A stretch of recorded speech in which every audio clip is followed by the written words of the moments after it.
Hey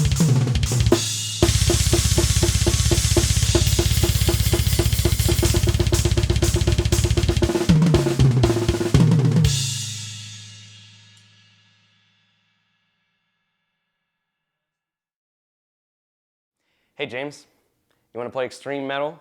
You want to play some death metal? Want to play fast? Well, me too.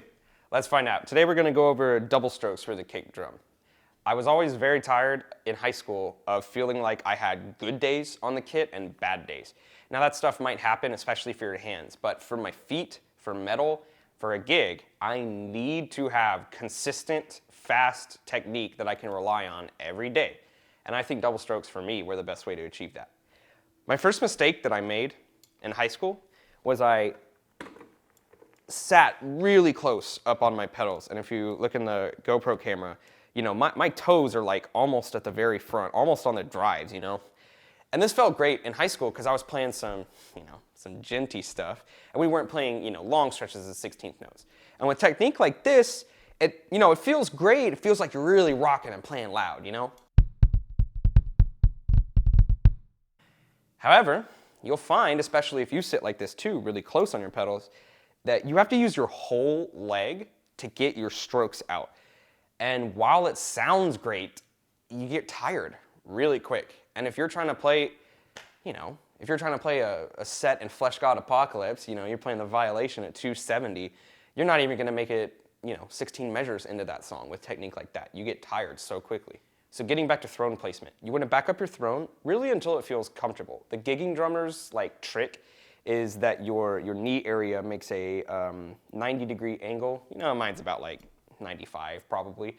The most important thing is that you feel comfortable when you sit down at your pedals. Really quick, we're going to talk about pedal settings because I know people are going to ask about it. I'm not going to go into a ton of detail. Just know, direct drives, I prefer them because there's no latency in when you press down your foot and when the pedal moves. It's one-to-one because it's all connected, as opposed to chain drives or the strap drive sort of thing. I don't know what they're called, like the Jojo Mayer pedals, where there, in theory, is a little bit of latency when you press down your foot and the kinetic energy has to pull it down. With direct drives, there's none of that. It's just one-to-one because it's all connected. I like my beaters a little bit further back. I'm sure you guys have seen, death metal drummers that their beaters here or something like that, because they want the lowest possible distance between them and the head. For double strokes, I don't like that, and we'll get into the mechanics of why. But the point is, it goes hand in hand with your spring tension. The further your pedal moves away from its natural resting position, and the tighter your spring tension is, the harder it's going to snap back into its neutral position. So for doubles, to make doubles really clean and precise, I like having that space in between my initial hit and then my toe hit. And the reason I like, my beaters far back and my tension pretty high is because that in between those two strokes, the pedal comes back a fair amount. So it makes it really clean. You can really feel the technique happening, if that makes sense.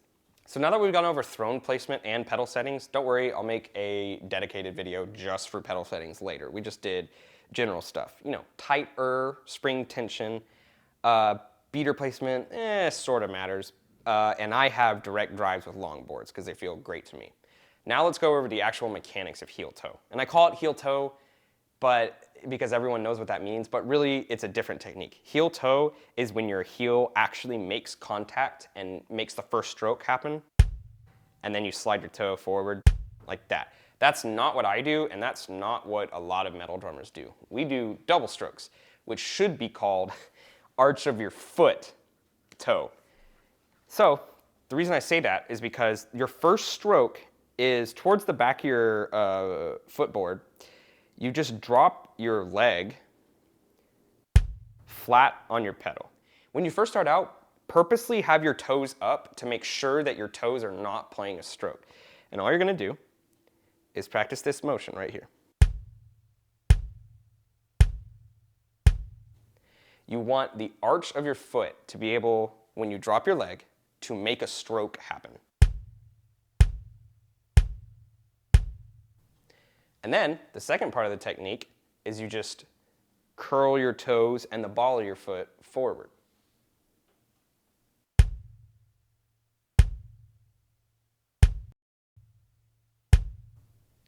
And when you put that together, it feels like this. So the sound that you just heard was triggers. Really quick, I'll play what it sounds like with just a microphone. You'll notice that the second stroke is generally going to be quieter than the first stroke. That's okay, that's totally normal. That's how everyone's double strokes sound like. Triggers are a whole nother video that I'll get into later. I'll make a breakdown of how they work and how you can make them work for you. But for now, when you're practicing, if you don't have triggers set up, that's normal for your second stroke to be quieter. That's totally normal. So when you first start practicing the technique, a lot of you are going to play on a pad. And that's fine, because pads are great for apartment practicing because you won't bother your neighbors, right? The problem with pads is that they don't have a lot of rebound, and so you don't get to like really feel the technique super great. You want to have that rebound of the bass head so you can feel each individual part of the stroke, like that. I think for the first week, what I did, I was really frustrated because I couldn't make this movement happen. So I sat there and I said, okay, do the first movement. Arch your foot. Your toes are up, so you're not cheating. Just arch your foot at the back of your footboard. And then start from that position and just roll your toes forward.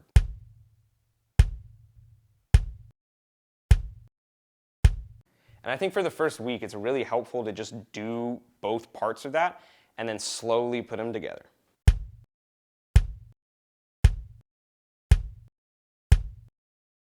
Like that. And eventually you'll speed the motion up to be 16th notes.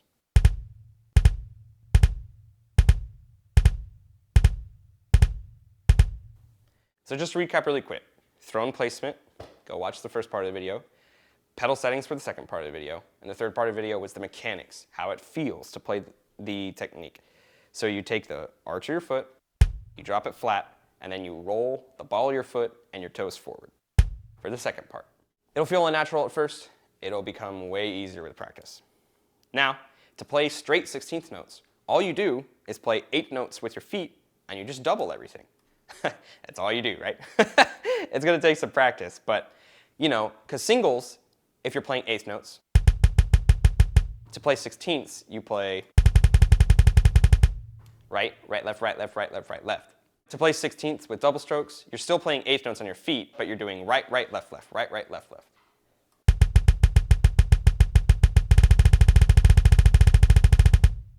And that's double strokes. If you guys got any questions, just shoot me a comment below and I'll do my best to answer for you.